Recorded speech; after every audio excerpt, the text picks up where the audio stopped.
Hello everyone, it's Erev Shavuot, Shavuot and Shabbat. So the candle lighting for the first day of Shavuot, which is Thursday night tonight, will be at 7:59. Sunset will be at 8:17. Tomorrow net, which means sunrise, will be at 5:28. We should try to say Shema by 8:34 or the latest 9:10. Mincha Gdola, which means the earliest time that we could pray Mincha, is 1:30. And Friday candle lighting will be at 8 o'clock. Shabbat, Shavuot, the second day, which is Shabbat day, sunrise net will be at 5:28, same time. Shema will be 8:34. The latest time is again 9:10. The earliest mincha that we could pray on Shabbat day would be also 1:10. Sunset will be at 8:19 on Shabbat day, which means we should try to eat Sudah Shlishit. We should start eating Sudah Shlishit before 8:19. And Shabbat will finish by 9:10. Shabbat is over. Now we should, of course, not forget to do Eruv Tavshilin. Now what is Eruv Tavshilin? Tonight is Yom Tov, and Friday also will be Yom Tov. So there is a halacha that you're not allowed to cook from Yom Tov to Shabbat unless you make Eruv Tavshilin. So Eruv Tavshilin would be that you have to prepare something that's cooked item or baked. So the custom is to use cooked egg, and a challah, and a piece of challah, and you make Eruv Tavshilin. There's in the Sidurim you'll see there's a bracha, there's a blessing, Asher Kiddushan al Eruv Tavshilin. Yeah, you make Eruv Tavshilin, and then you say the special words that you say that through this Eruv, it should be permitted for me to cook and to bake from Yom Tov to Shabbat. So Eruv Tavshilin has to be done before Yom Tov begins, which is on Thursday today. The Eruv Tavshilin has to be made. So again, we take an cooked egg, a cooked item like an egg, something that's baked like bread, and we make that Eruv Tavshilin. Has to be done today. So only then we'll be able to cook from Yom Tov to Shabbat, which means from Friday to Shabbat we'll be able to cook. Okay, I would like to say a few. The holiday of Shavuot is coming up. Tonight is Shavuot, and Shabbat is also Shavuot. So it's an exciting day. Shavuot is a very important day. It's the day when we received the Torah. It's the day when Hashem gave us the Torah. It's the day when we became we received the Torah and we became who we are. The Jewish nation without the Torah is almost nothing. It's nothing. The Torah is what makes us, special. Hashem's Torah, and it's a very, very important day. There's a custom to read Megillat Ruth on Shavuot. So there are different reasons why we read Megillat Ruth on Shavuot. One famous reason is because since Ruth, she wasn't Jewish, she was Moaviah, she was a Moabite, and she converted to Judaism, she became Jewish. So too, Jewish people, when they came out from Egypt, they became Hashem's nation. When we received the Torah, it's as though we converted. How?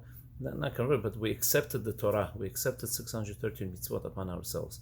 Just like a convert accepts upon himself or herself, they accept 613 mitzvot, the Torah and mitzvot.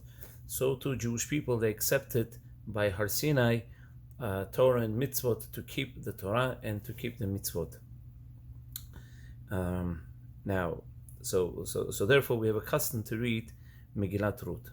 Megillat Ruth, it's a very interesting story. The whole story, what happened. I'm not going to go into the story, but there is an incident. There is something that says there that Ruth, she comes back from Moab with her mother-in-law to Eretz Israel, and her relative, his name is Boaz, he wants to marry her.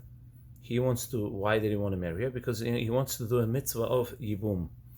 Yibum means if someone's, let's say if a lady, her husband passed away, so the next relative, so the brother or the next relative has to marry her. So to here, he was the relative of Ruth, of Naomi. Okay, so therefore he wanted to marry her in order to perform the mitzvah of Yibum. And what happened was Boaz saw that there is a closer relative, and he comes to this closest relative and he asks him if he wants to marry her. And he said, that relative said, no, he said, no, I don't want to marry her. Now, how does the Megillah call that the closest relative? The Megillah calls him Ploni Almoni. Ploni Almoni. What's Ploni Almoni? In English, it's translated as anonymous. Okay, anonymous, which means we don't know who the person is. The Megillah did not want to say the person's name. Midrash tells us who this person was. The person's name was Tov. He was Elimelech's relative. He was Elimelech's brother. Okay, so why didn't Megillah say who the person is? It just said Ploni Almoni, anonymous. So Rashi explains the reason why Ploni Almoni, it uses the words Ploni Almoni and the Megillah does not mention his name, is because Ploni Almoni, Tov, like we said, he did not merit specific identification in Kitvei HaKodesh because he refused to perform the mitzvah of Yibum with the marriage with Ruth. So if we look at it, it seems like he made a big mistake, this Tov. Yeah, and that's why and that's why Megillah did not want to mention his name. Okay, so if we look at the Megillah, a few psukim later, Tov, this Ploni Almoni, he gives a reason why he did not want to marry Ruth. He gives a reason. He says the reason is because the Torah prohibited us to marry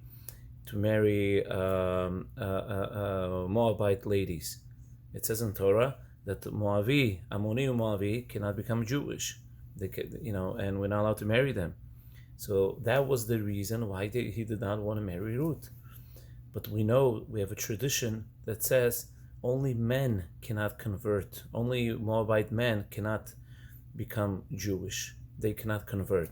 But Moabite ladies, they can convert. But Ploni Almoni, Tov, did not want to hear that drasha, that tradition, and he said, no. Any Admoni, any Moabite person cannot convert, and therefore he did not want to take a chance. He did not want to marry Ruth. So the next person who was able to marry her was Boaz, in order to perform the mitzvah of Yibum. So the question is, so why is it called a punishment? If Ploni Almoni was, he was really, really concerned.